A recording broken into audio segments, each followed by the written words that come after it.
precisely the name of your show, right? Through entrepreneurial action, we can end up by actually generating economic miracles, prosperity, right? Living peaceful and prosperous lives.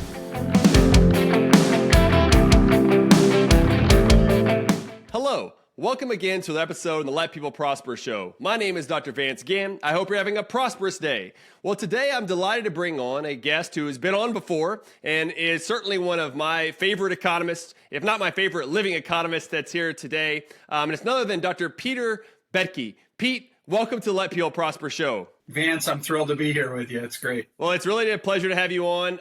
It's been great to be your friend and learn from you over time and then be a part of your No Due Date book series and talks that you give with the authors is really a great conversations that you have. So I appreciate all the work that you're doing.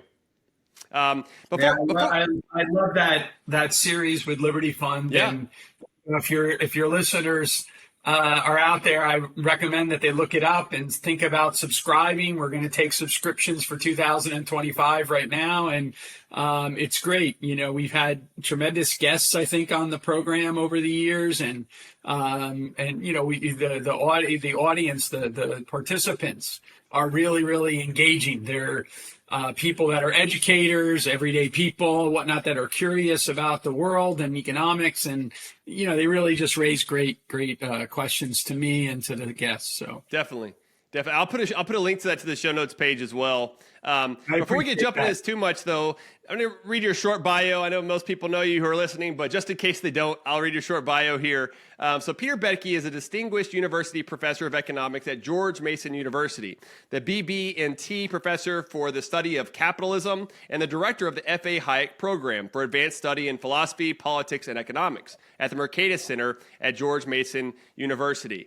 Well, there's a lot of stuff we got to talk about today, Pete, and so I'm looking forward to getting through all this. But before we get going too far, you know, you've been on the program before, so, and I usually ask this to every guest, you know, what's motivating you today? But I guess what's been motivating you lately to do what you do every day? So right now, ironically, I'm recovering from hip replacement surgery. How's that going? How's that going, by the way? That's going well, okay. But that's been my main motivation. But I'm back to work and whatnot. I'm trying to finish up some projects, but precisely because of, you know, going through the hip operation like that, I have these plans, these big plans to write these 3 books over the next, decade and a half. To try to get them off my chest. And the first one is the fate of moral philosophy in the age of economic scientism. And so it's really an effort to get at recapturing the sort of style and research program from Adam Smith to John Stuart Mill, but updating it with the tools of modern economics to be relevant for the 21st century. And that's, you know, that's the first big book that I have to do in that. And then, you know, the other ones is about the lessons since 1989. That we've learned and failed to learn during the post-1989 period. And then the last one is a restatement of what I consider to be the foundations of what economics is about, which is social cooperation on a division of labor. So if you think about the very beginning of the Wealth of Nations, you know, Adam Smith gives us the common woolen coat that ends up on the back of the day labor and all the exchanges and whatnot that take place. It's also in the context of the proposition that the greatest improvement to the material welfare of mankind is due to the division of labor. And so to me, to be a little technical here, you know, the explanandum of economics is social cooperation under division of labor. The explains is rational choice institutionalism. So it's the combination of the individual, you know, animating actor, but within inside of certain set of institutional conditions, those institutions mainly being property, contract, and consent, and playing out that interaction of the rational choice within the context of property, contract, and consent that gives rise to our ability to achieve peaceful social cooperation and division of labor. That, I think, should be our core message as economists, to communicate not only to our peers and our students, but also to the general public. Yeah. And I want to try to take a stab at writing something that can integrate all of that and communicate that to as wide an audience as possible. Yeah. So those are the main things that wake up every day, and everything else in between those is just the little particulars that go into, making those projects come to life. Awesome. Well, big ideas. That's what you're always about, Pete. And that's why, I said earlier in the opening that you're one of my favorite living economists, and you really are. I've learned a lot from you, Pete, and I just wanted to thank you for all the work that you've done over the years and continue to do. I think God's really given you a gift in being able to explain things and to continue to explore our world in ways that I've never heard anyone else talk about them myself and what I've read. And so I really do appreciate all the work that you've done, Pete, and continue to do. Well, I appreciate that, but like you and everyone else that's trying to do this, we learn from our teachers, and those are the ones that help us be responsible and trying to do this. And I had a fantastic economics professor that changed my life when I was an undergraduate. His name was Dr. Hans Senholz. He was a fantastic communicator of economic ideas. I can remember his lectures. Today, I was in school from 1979 to 1983, okay, and I can remember his lectures today as if they just happened yesterday. Wow. And they're in my head constantly. And then I had this great fortune of having great graduate professors hone those skills, and Jim Buchanan and Kenneth Boulding, but in particular also Karen Vaughn and Don Lavoie, and they really worked hard with me. And then I had the great fortune to have a job at NYU where I worked alongside of Israel Kirzner and Mario Rizzo for 8 years. And I learned so much from them. And so, I've just been very fortunate. And I've had tremendous students. You'll get a kick out of this. Yeah. I mean, my whatever success people attribute to me at GMU is due to the great students I had. I came to George Mason University the first year I was there, and Ed Stringham was there, and Virgil Storr were there, his first year students. So we all came together at the same time. And then, we had Ben Powell right on the heels of that, Scott Bullier. I mean, just a whole bunch of people, Pete Leeson, Chris Coyne, and so I had these amazing students who have all gone on to have great careers and prove their own, tremendous worth as scholars and teachers. And so it's easy. I used to coach basketball a lot, and I'm lucky, I'm fortunate I ended up in the local Hall of Fame here, for coaching. And when I gave my Hall of Fame acceptance speech, one of the things I said was, besides acknowledging my wife, I said, one of the really great things in life is to make sure you have a life partner, that gives you all these, possibilities and whatnot. But the second thing is easy to be a good coach when you have great players. It's easy to be considered a very good teacher when you have very attentive and very skilled, students. And I had that good fortune. So I don't really ever think of myself as being anything but a student of people, and then being fortunate to share those ideas of my teachers with these new generation of kids. I love it. I mean, and of course I didn't go to GMU. Maybe I should have. I went to Texas Tech and got my PhD there, but, I ran into your teachings and others, Steve Horwitz and others when I was at the Scholarship in a Free Society with IHS back during that summer seminar. And I still remember those, to your point about you remember a lot of those teachings. I remember you and your teachings about, basically mainline economics at that time. You hadn't written that book yet, but basically that's what it was. And it opened up my eyes a lot more to what's going on in the economy. Because, I mean, the economics department at Texas Tech is, very much Keynesian sort of approach. The Free Market Institute wasn't there at that time and stuff. They're doing great work now with Ben Powell and others, and Alex Salter, who's also another great economist. But those teachings it really opened my eyes to then see what else is out there about Austrian school and other types of schools of economics to really, and in my view, in learning from you and others, it helps to understand how the world works. I mean, that's ultimately why I got drawn into economics.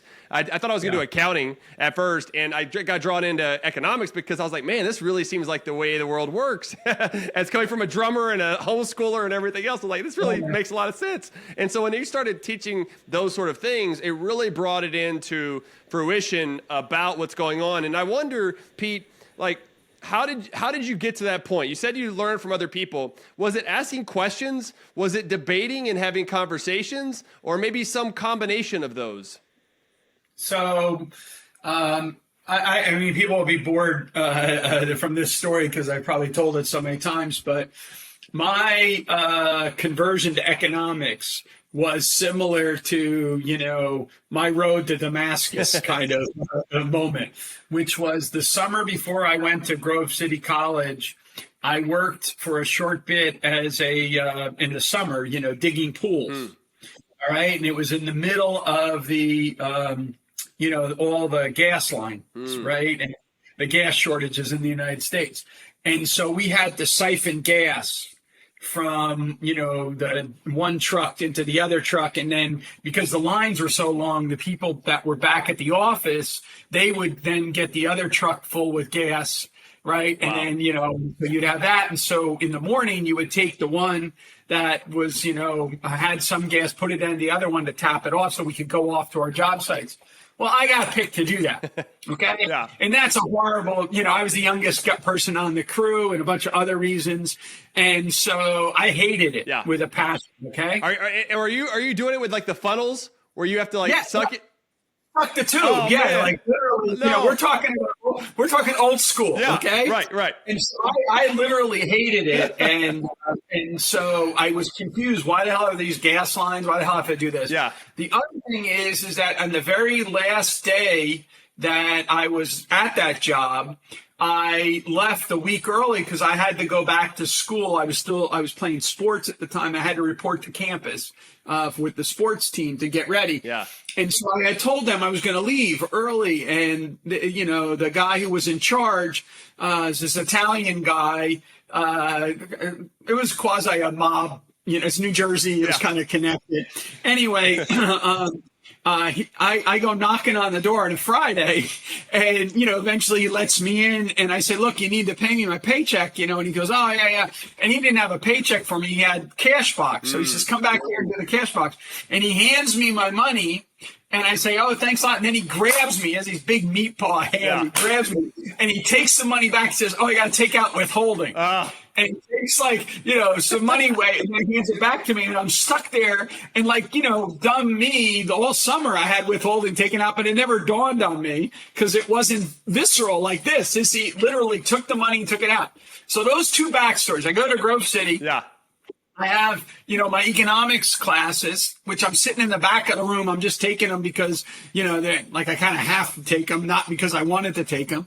And he explains the gas shortages, and I'm like, oh my God, that's the reason why. And then about 3 weeks later, he starts explaining the tax system. Okay.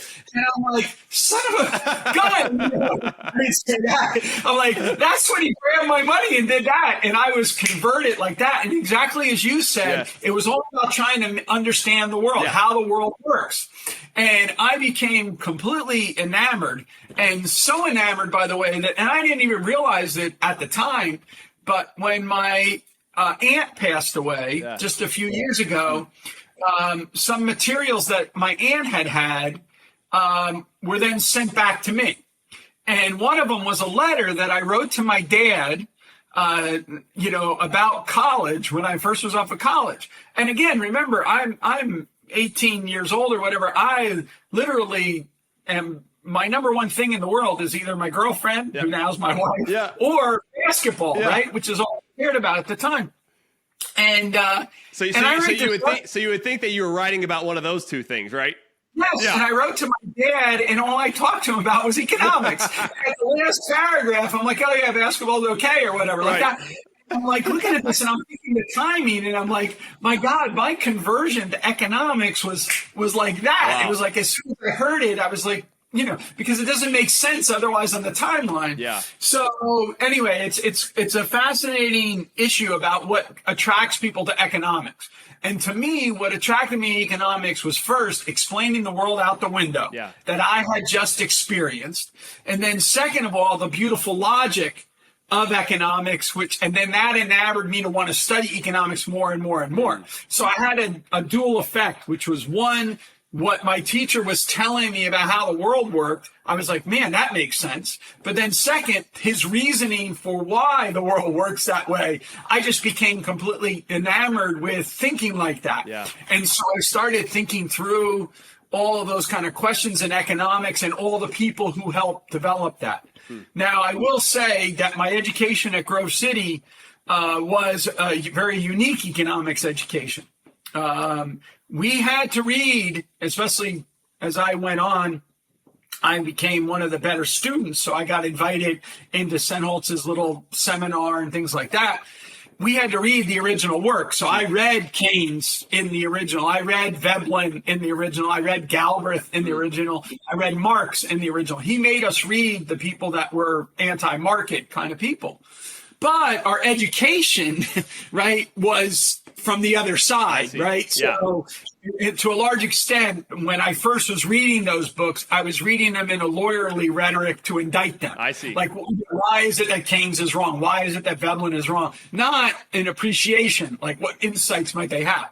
So that's different from other people. Yeah. The second thing is that my education was clearly grounded in Senholz was a PhD student of Ludwig von Mises, and he was the English translator of the most recent edition of Bombaverk's Capital and Interest. And so, my microeconomics course, yes, we used a standard textbook, but it was supplemented by Bombaverk, right? Yeah. And so I'd be at an economic principles class, and we'd have a normal textbook, but then Henry Hazlitt, or Murray Rothbard or someone like that. So my education was a little different than your standard education in economics.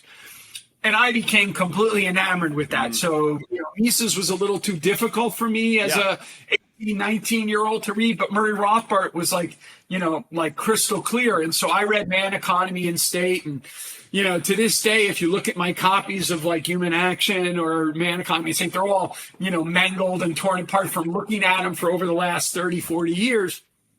And, it just, to me, I learned so much from that experience. Yeah. It's Senholz's responsibility for turning me on to that and turning me on to the different books. Ironically, given my subsequent history, I didn't read much Hayek as an undergraduate. And I'll tell you why, is because Senholz didn't like Hayek. Okay. He referred to him as the great leaker. Hayek made exceptions to the free market principles, right? Yeah. And so when I read The Road to Serfdom, when I was an undergraduate, Hayek talks about the necessity for certain public goods.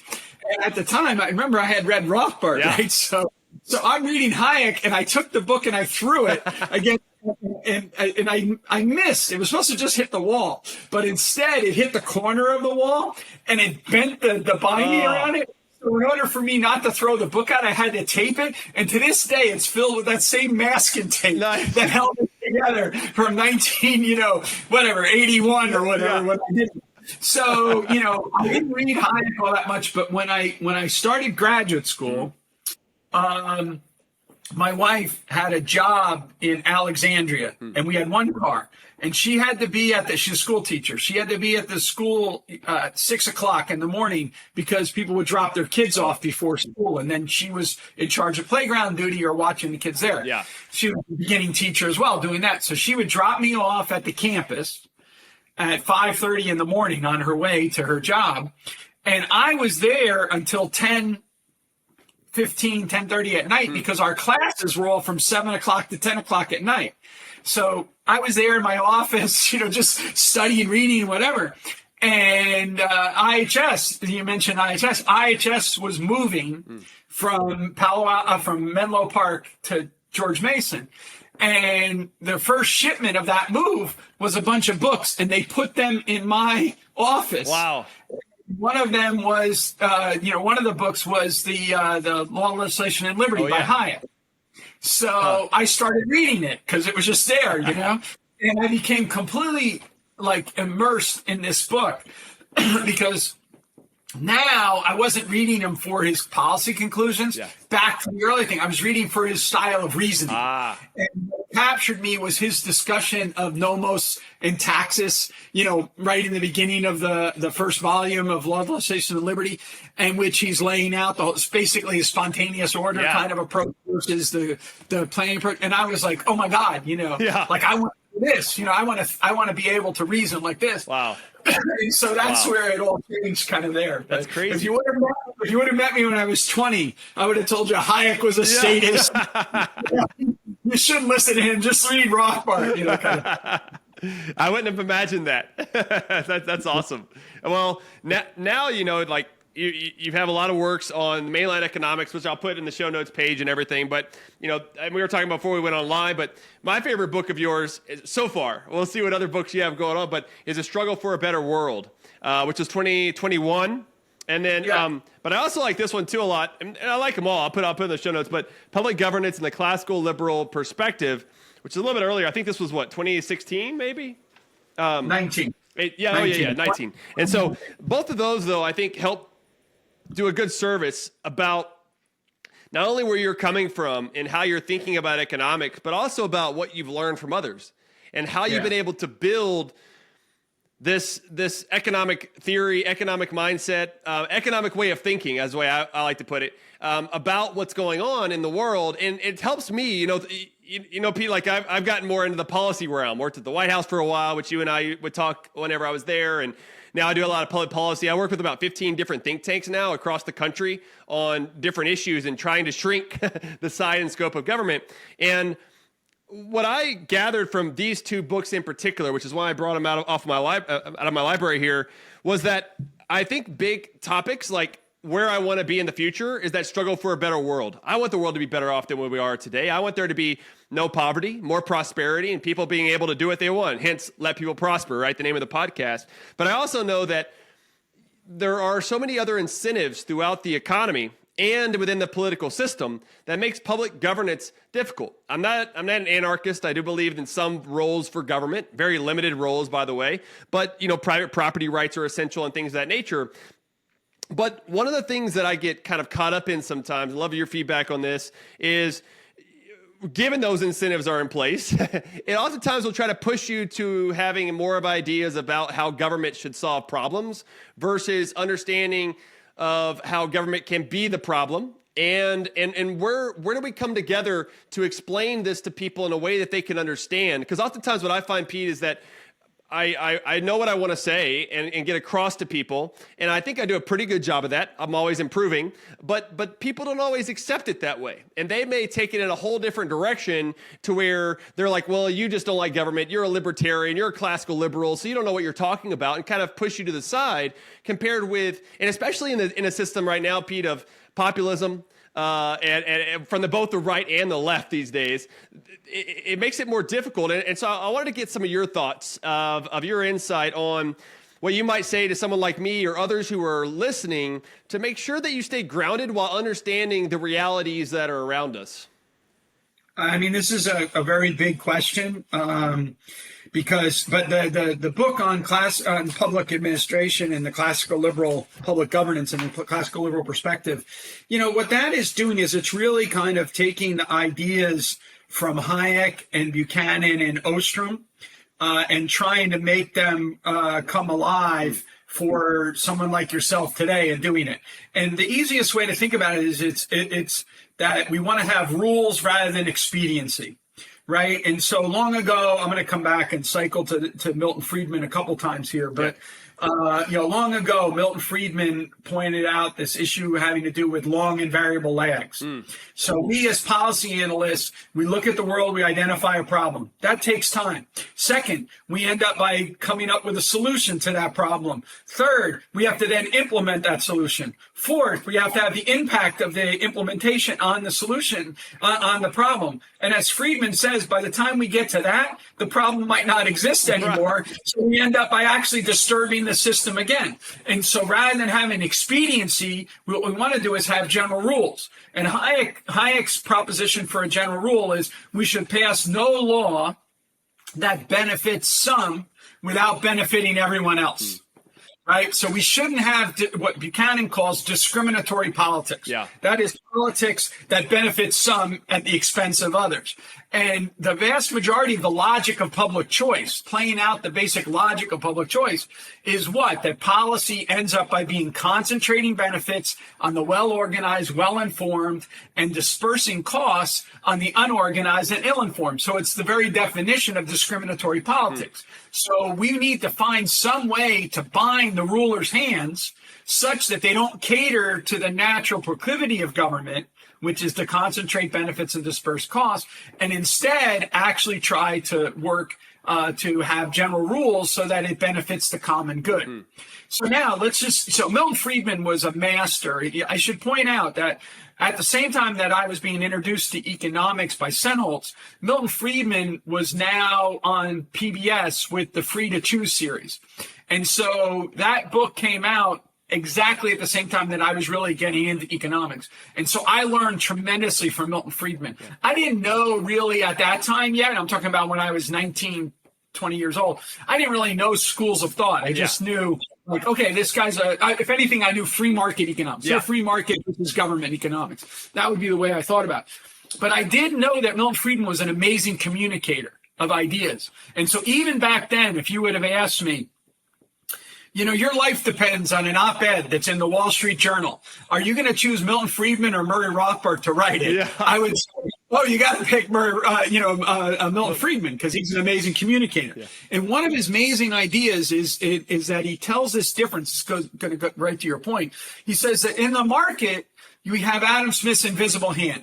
And what happens is the pursuit of my self-interest within the institutional context of property, contract, and consent ends up by producing the common good. That's the invisible hand. But what he says is in politics, that same process produces a weirder outcome, which is that in the pursuit of the common interest, through the machination of politics, we end up by producing the vested interest, right? And so, so politics serves not to generate an invisible hand that gives us the common good, but instead produces a process which yields itself to the private good. And Friedman goes further and says the following thing, which I also think is brilliant, which he says, look, there's 4 ways, because he's so commonsensical, brilliant man, but able to talk to the average person, right? And he says, look, there's 4 ways to spend money. He goes, you spend money on what you want. You're going to be very good at making that decision. You spend money on what others want. Well, you're not as good at that decision, but you're going to try to cost minimize because you don't want to be, right? He says, now you have another one, which is you spend other people's money on you, right? You're still going to be very good at that, but that's an inefficient process because that's concentrated benefits as first cost. He goes, but what does government really try to do? Spend other people's money on others. Yeah. Which means there's no incentive for cost efficiency or anything like that. So if you want to have public governance in classical liberal perspective, the last thing you would ever want to do is spend other people's money on others. Yes. What you want to do is you want to align the incentives. You want to improve the flow of information. You want to maximize the amount of experimentation that's going on. So we're constantly learning what works, what doesn't work. You want to, you want to promote innovation and the free society and prosperity, as you're talking about. Yeah. And so as a policy person, one of the rules versus expediency, and so you want to make sure you're not catering to special interests, though all the alignments are for that way. So I think, when we try to communicate the basic lessons of economics, we're constantly thinking in terms of what does economics have to teach us? So in the policy realm, the number one thing economics has to teach us is negative knowledge, right? Because what we do as economists is we take ends as given and analyze the efficacy of chosen means to given ends. And a large part of what we point out is the dysfunction of those chosen means to obtain the ends sought. So the ends are very laudable, right? So just think about, current discussions right now. I mean, I'm kind of, I'm not choosing either side here, right? Yeah. So I'm not trying to be on the Republicans or the Democratic side. Yeah. But I'm amazed when I actually see things like, Vice President Harris say, I have a plan. And then she goes and gives you this plan, but she never tells us how you're going to finance it, right? I'm going to give $25,000 to this. I'm going to give $50,000 to start up. And you're like, kind of like, well, okay, so that's a great idea. You know, I'm all for it. Sure. You know, that'd be great. Homeownership, you know, entrepreneurship throughout the economy. How are you going to choose and sort between the various people you're going to choose to give $50,000 to and those who you don't? Yeah. And so what you're going to end up by doing is putting the thumb on the scale of the winners, and you're going to, you know, choose winners and losers, and government's not in a position to do that. And so what we as economists do is we, you know, point that out. Government doesn't have the right incentives, doesn't have the right information to be able to achieve the goals that you hope to achieve with the policies. That's negative knowledge, right? That's telling you what you can't do, not necessarily what you can do, which is a different kind of story. But, you know, maybe you have to think about that.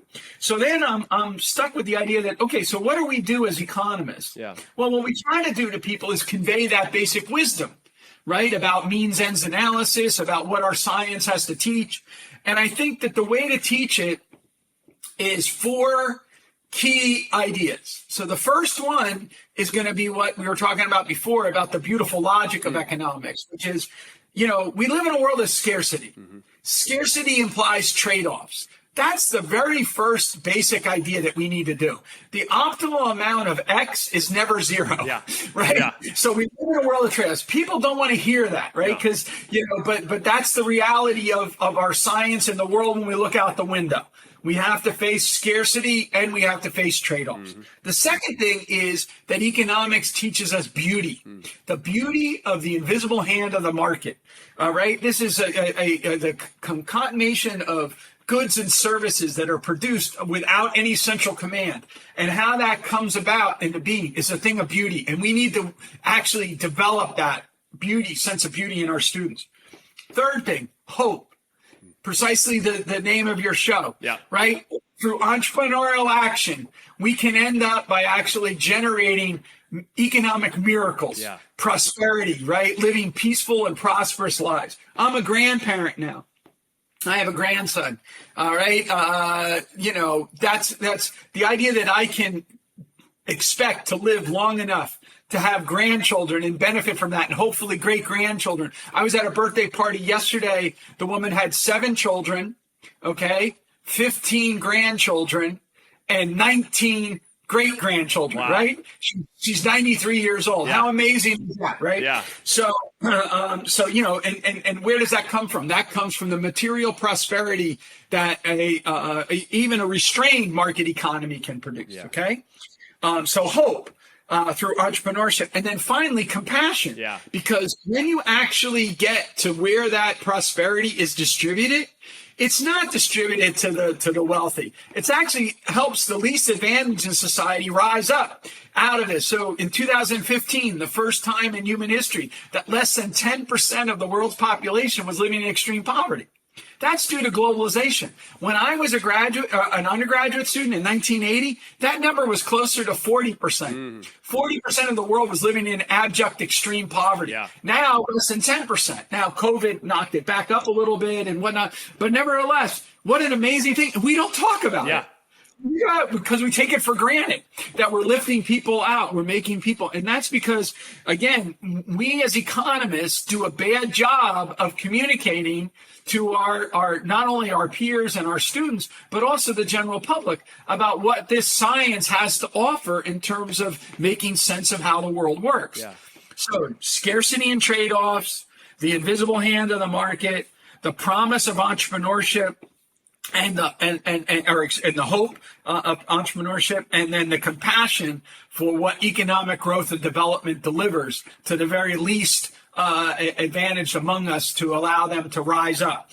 And so I think that this is an amazing message of the economic way of thinking, that I think if you have that in your public policy arsenal, and you realize that you always have to sift everything through a means ends analysis and not just accept, you know, statements of ends, right? Or statements of intentions as given, but actually look at consequences of the actions.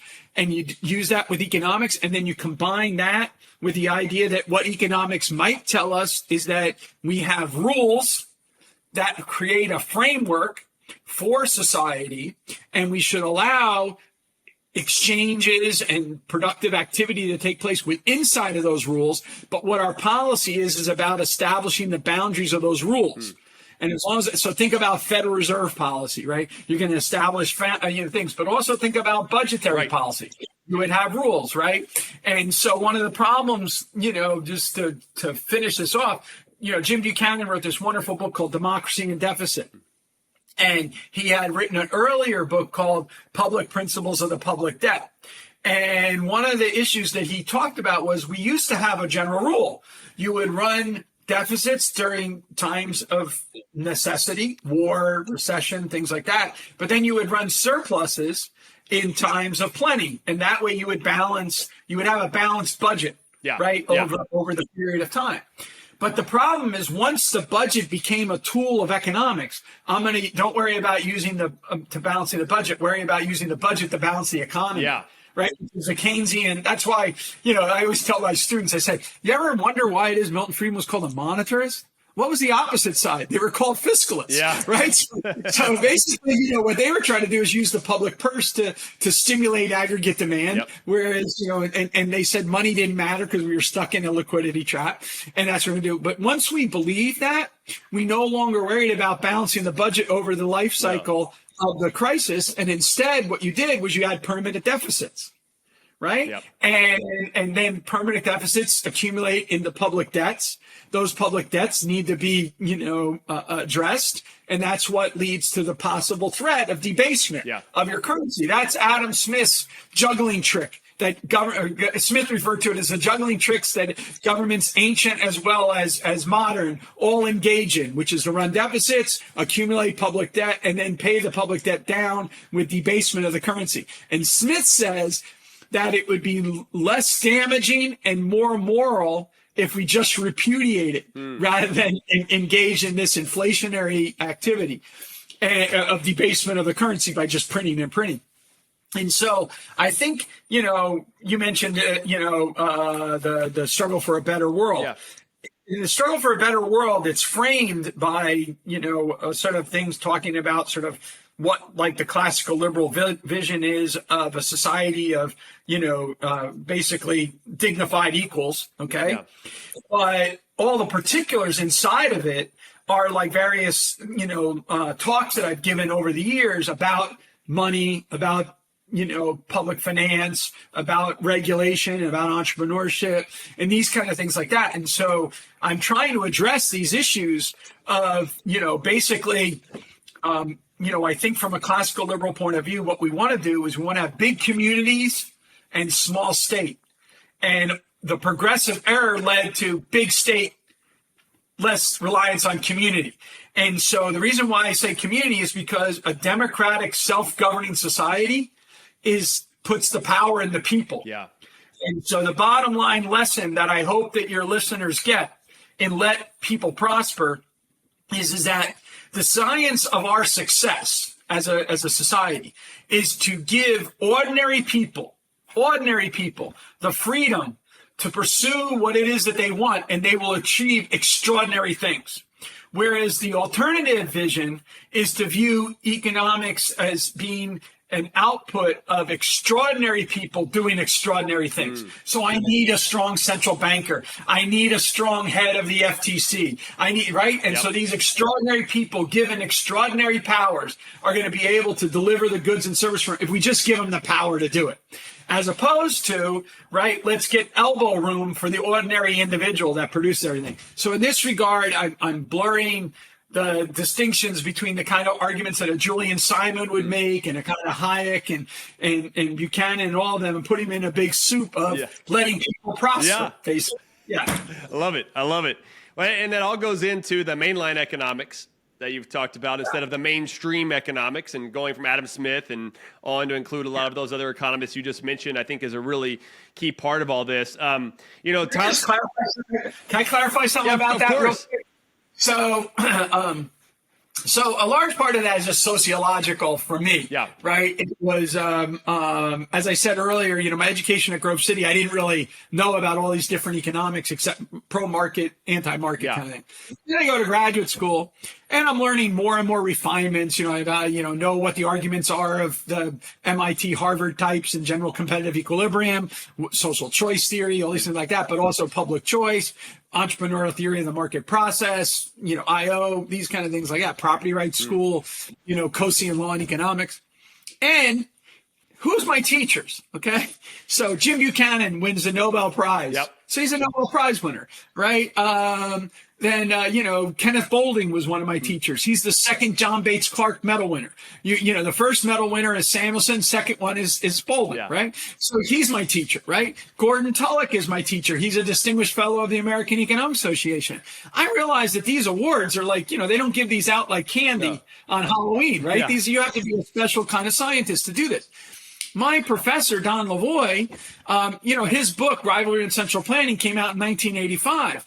Communism starts to, suffer its death march into its collapse in the latter half of the 1980s.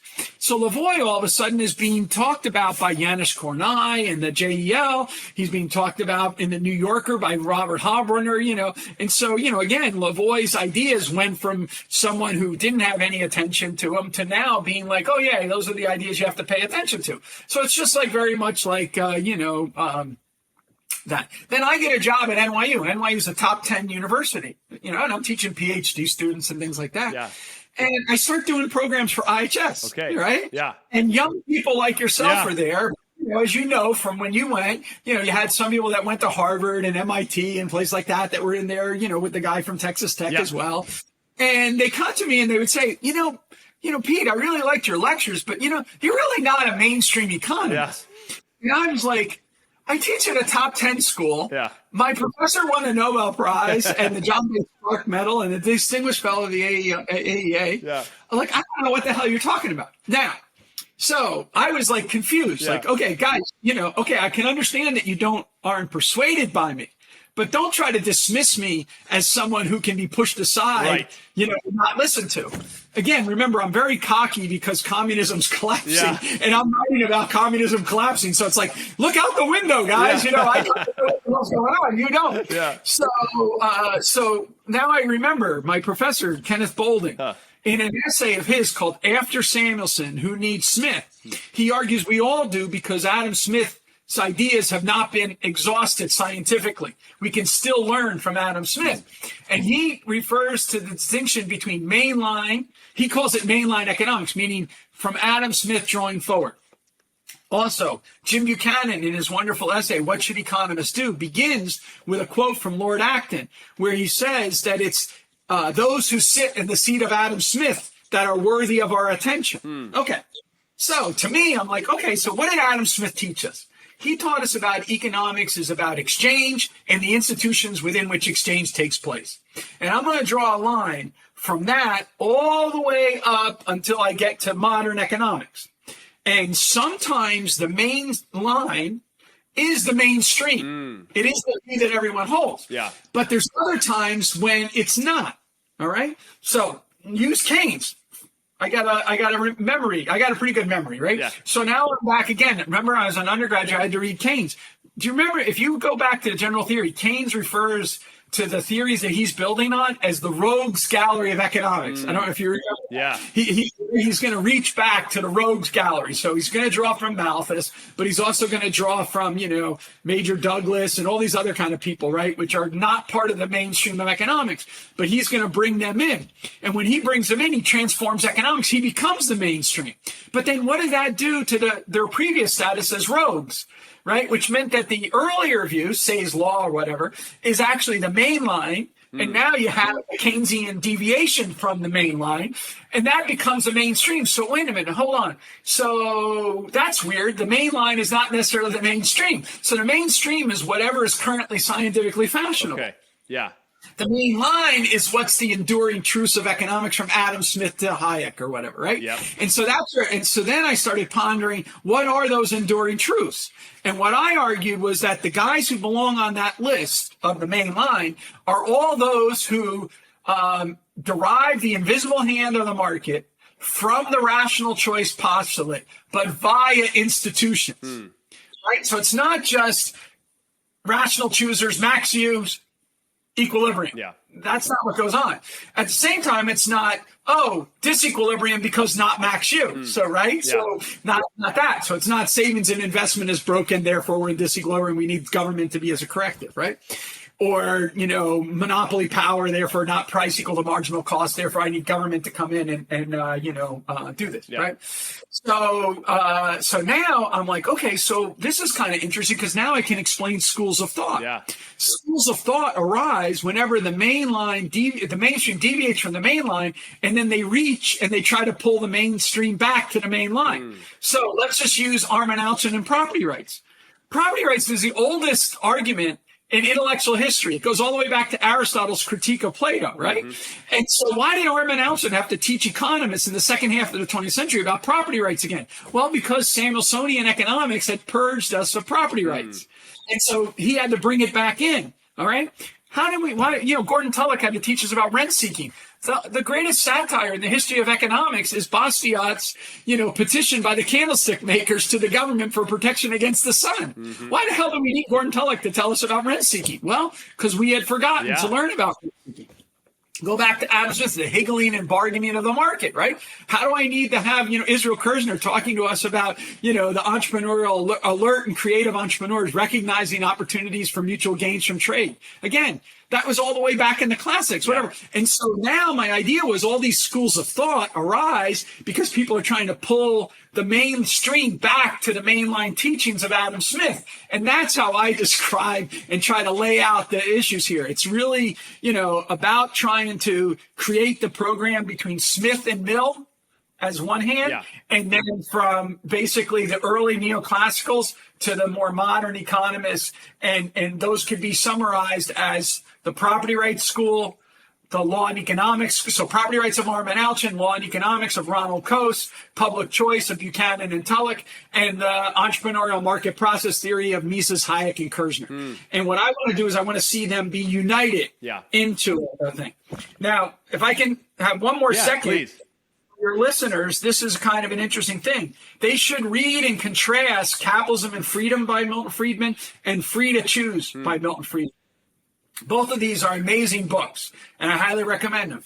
But in Capitalism and Freedom, Milton Friedman is basically making the argument for the market based on efficiency grounds. Right? It's based on what we know from textbook efficiency. So what's going to happen is, he makes the famous claim in there that I'd rather choose an unregulated monopolist than a regulated monopolist, right? Now, how does he make that kind of claim? He makes that kind of claim about the approximation to how well it's going to achieve the Pareto efficient outcome. Right. Yeah. And so, Friedman is kind of, very much a neoclassical economist, Chicago economist in the first one. Now, what went on in Free to Choose? Read the preface to the book. He goes, it's the same as Capitalism and Freedom, except I've learned from two developments in economics. Hayek on the informational role of prices and Buchanan on the constitutional structure and the economic process of politics.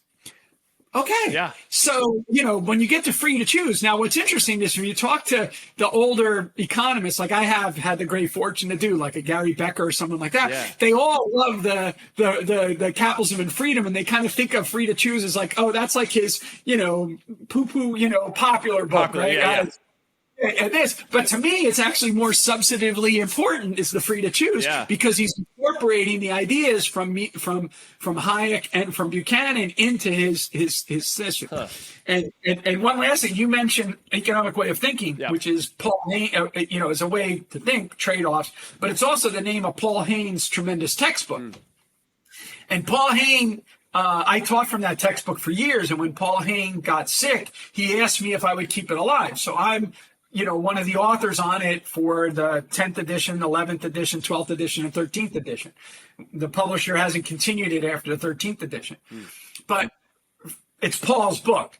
But what you have to keep in mind is that Paul, so it's not Pete, it's Paul, his view is what he basically wrote that book and is how do I do economics if I listen to Hayek and I listen to Buchanan? Right. So it's basically, again, so, if you go back earlier, Frank Knight's a big presence there, but that fits into Buchanan. Right. So, and Hayek is a big presence there. And so if he was going to write an intellectual history, what he would do is he'd be merging Buchanan and Hayek into the book to then communicate the basic principles of economics to students. Now, most economics textbooks are not like that, right? As we know, going back to before. They instead are very variant. They're all variants of Samuelson, which was a very technocratic view of economics, right? And so Samuelson revolutionized economics in the late 1940s, early 50s, and he dominated the economic market, pretty much at the graduate level and the undergraduate level for the next 2 or 3 generations.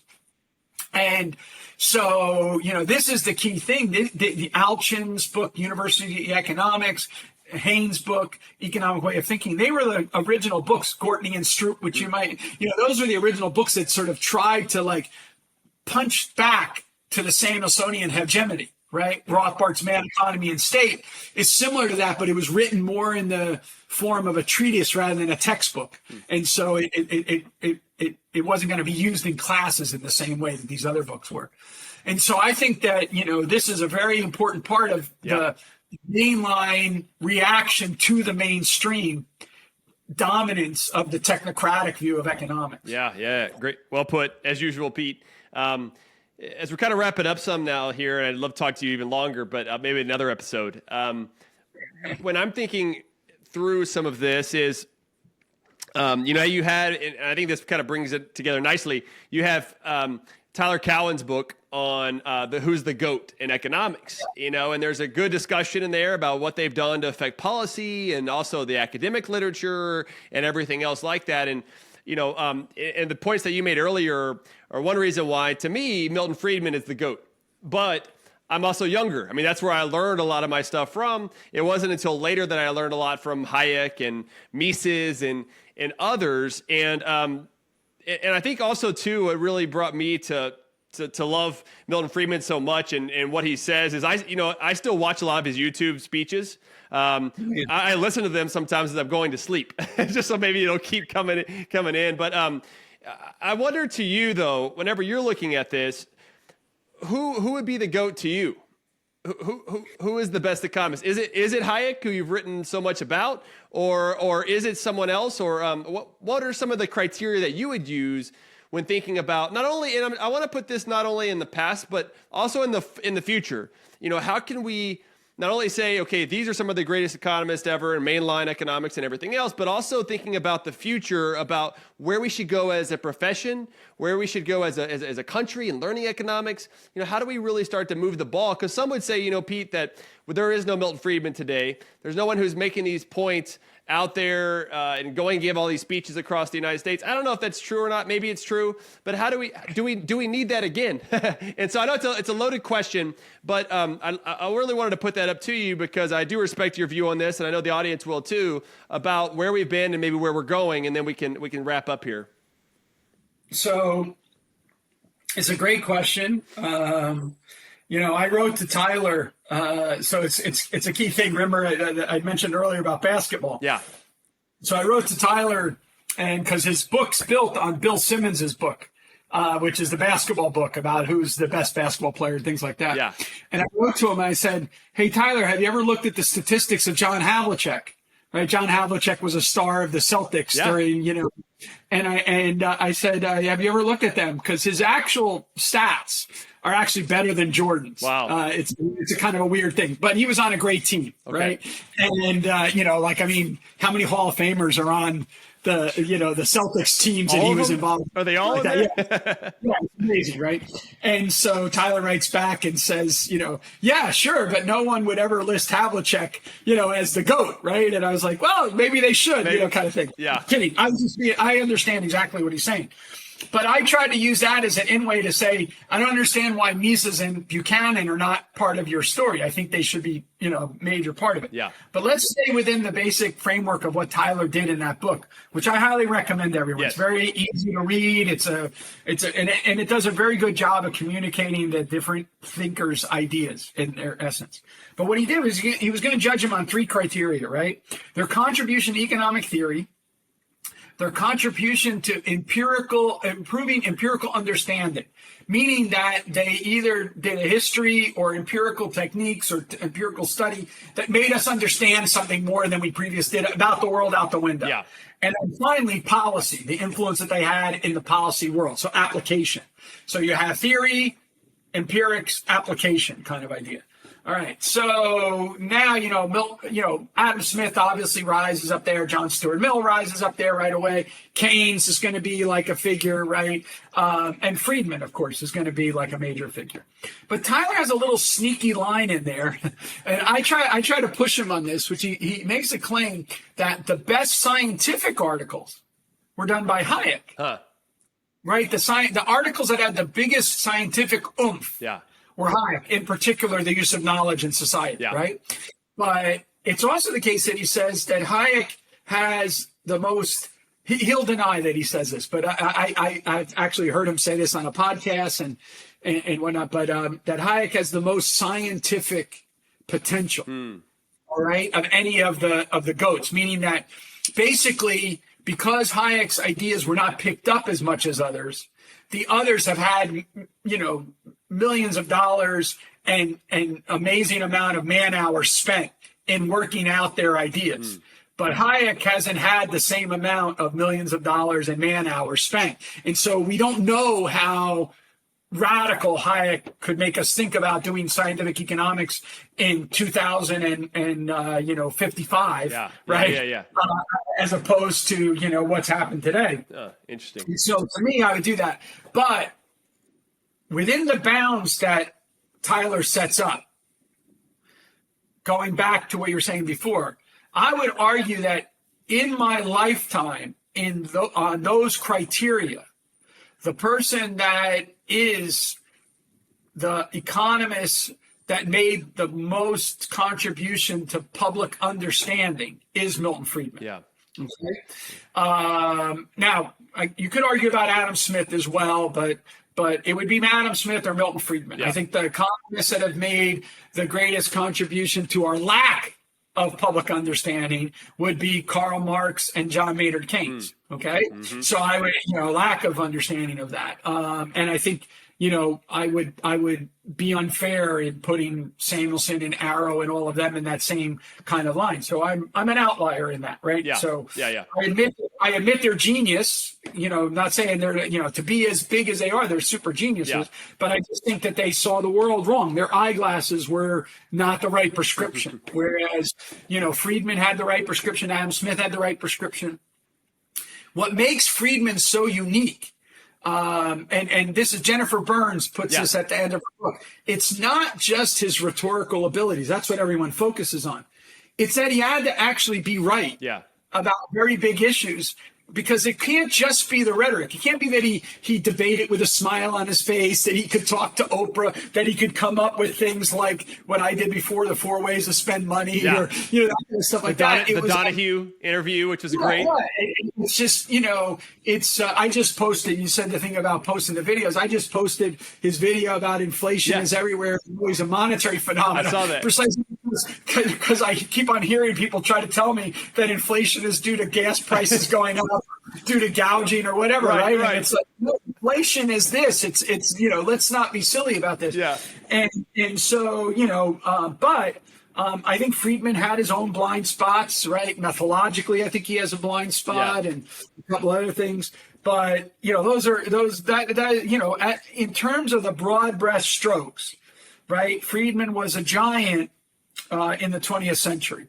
And now, whether or not we need another Milton Friedman. So here's an interesting question. Okay. We have more people that believe the ideas that Milton Friedman believed than ever before, like just in sheer numbers, right? But we don't have anyone of singular public weight like Milton Friedman. Yeah. Right. So there's nobody that's going to become Time Man of the Year. Right. Right. Right. You know, like Milton Friedman was at the moment promoting economics. Yeah. There's not going to be someone that has an influence on the zeitgeist such that in a TV show with Michael J. Fox playing, you know, Family Ties or whatever, he's like quoting Milton Friedman. Yeah. Or students at Princeton build a bench in which a student is reading Free to Choose, you know, out on the main strip or whatever. You know, we just don't have anyone of that weight at the moment. Now, do we need people of that weight culturally? I think we do. Yeah. But it's a very unique thing. It's kind of like saying, you know, when is the next Michael Jordan going to come around, right? Or something like that. It's a very unique set of talent sets that Friedman had that he brought to bear and met at the moment. The next person might be, you know, rather than a great op-ed writer, they might be really great on TikTok. You know, who knows, right? Right. And I just don't know what that entails to be a Milton Friedman today. But I think that we don't have anyone in the same that has the same cultural weight.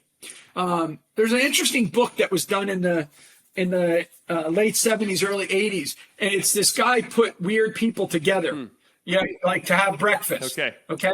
And one of the chapters is Yogi Berra and Milton Friedman go to breakfast together. Wow. But like Milton Friedman got picked, right, to do that. Right? And so like, who would you pick today, right? I don't even think you would pick Paul Krugman, right? Like, so I don't think. I mean, obviously, there's people that have cultural weight, Paul Krugman, Joe Stiglitz, people like that. From an academic point of view, Darren Acemoglu, you know, they have kind of a public presence. They have, you know, Twitter followers that are in the hundreds of thousands or whatever, or millions and whatnot. But I don't think they have that same kind of singular cultural iconic stature.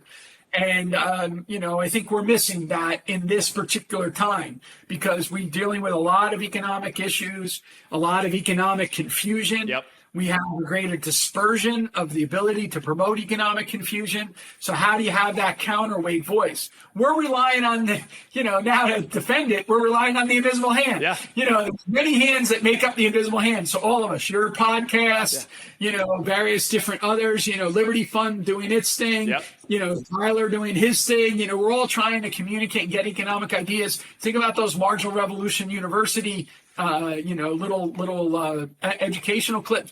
Think about the Free to Choose network taking Free to Choose and repackaging it into 2-minute lectures. Yeah. Right? Yeah. It's an amazing thing, you know. So now you boil the essence of Friedman down into these 2-minute clips, so more people will actually use them and watch them.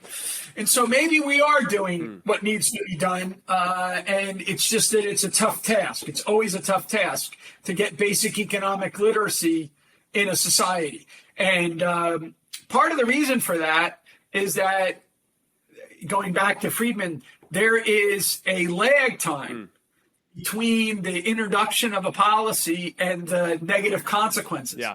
So, you know, it's not the equivalent of a wrecking ball. I don't just take a wrecking ball and pass the policy and smash it. So, you know, you'll appreciate this. I'm reading this stuff about, actually, I wasn't reading, I was watching the new Bill Gates documentary on Netflix, which is about the future. And they get to talking about inequality. And they talk about an ordinance that was passed in the city of Chicago, which is that no longer can low wage but tip earning people, right? So now what we're going to do is we're going to pass it such that everyone has to make a wage, not the low wage plus the tips. So the restaurants can't hire you for, you know, $4 an hour and then rely on you to make tips. They now have to pay you, and it's going to be something like $16 an hour. Yeah. And I'm watching it, and you'll appreciate this as an economist. I'm like, oh my God, this is like a natural experiment being thrown right into my lap. Yeah. And so then I realize it's been passed, but it's not been implemented yet, right? But I'm like, man, we should be having a team of researchers studying how many restaurants close, how many people move to kiosks, you know, so they don't close, but they get rid of like their employees. They end up by substituting capital for labor and all these things like that. And I'm like, we should be documenting this in detail, because sure, it sounds good. Yeah. All workers will now, they don't have to worry about the vagrancy of, just getting the varieties of their tips or whatever. They're not at that mercy of being, nice to their customers or whatever. But at the same time, they're not going to have a job. Right. Right. And, so the very people who are sitting there, screaming, holy hell, are going to be like out of a job now. And we should document that, like we've documented what's happened in Seattle when they passed it and things like that. And so to me, I think we should be inviting, by the way, just put aside the human suffering for a minute, but we should be ready to study the consequences of these policies. But they don't happen tomorrow. Yeah. They happen over a longitudinal period of time. So you have to study it for like 10 years to see the adjustments and adaptations, because one of the things that's most amazing about humans, and this goes back to the power of the neoclassical model, is we make unbelievable adaptations and adjustment on margins, on multiple margins. So you don't, our textbook renders it as one margin. Pass the minimum wage, we have a disemployment effect. Well, let's measure what disemployment is, right? So it's not just the number of workers. It might be the number of hours that I have you work. It might be the benefits that I give you. It might be whether or not I actually have a program like at McDonald's to help support the kid to go to college. Now that's not there anymore, these kind of things. Yeah. It's all because I make adjustments on the margin. And, Card and Kruger don't capture that, right? They just look at, employees that you're doing, right? And so Newmark right from the beginning was like, wait a minute, but let's look at the hours, right? And, and then you have to, McCloskey and her principal intermediate micro book talks about even more multiple margins of adjustment, right? And so we have to study those things as economists, because the actors that populate our models are creative, clever, resourceful. And we have to give priority to their ability to actually adjust and adapt to whatever shocks, we impose on them as policy experts. Yeah. And I think that just is a different kind of economics. It's a more, nitty gritty, get your hands dirty kind of economics. And I think if we did that, we have a good theory, we have that kind of nitty gritty empiricism, then I think we would have a much more humble but viable policy stance. Yeah. And I think that's where we can perhaps make advances in the next, in our lifetime, but in the next 2 decades. Yeah, I love it. Well, Pete, it's always a pleasure to talk with you. Your humility and grace and way of speaking about things, I hope that one day you'll be in the discussion of GOAT. From my view, you certainly are, because I think you've had that sort of effect on so many people and others that are listening. And so I hope that as you age and you see your grandchild and others grow, that you've had a huge effect on so many already. So I thank you, Pete. I appreciate that. It's hard for me to believe that, but I greatly appreciate it. But thank you very much, Vance, and keep on the great work here on this show and communicating the basic principles of economics and how the right framework can let people prosper. Amen. Amen. Well, God bless you, Pete, and your family, and I look forward to talking to you soon. All right. Thank you. Thank you. All right. For the audience, thank y'all for listening today. Go out and leave us a 5-star rating wherever you get this, and be sure to share it with your friends and family. They need to understand the economic way of thinking as well. Remember, you can find this information and more at vanceginn.com, or go to my Substack newsletter at vanceginn.substack.com. And until next time, let people prosper.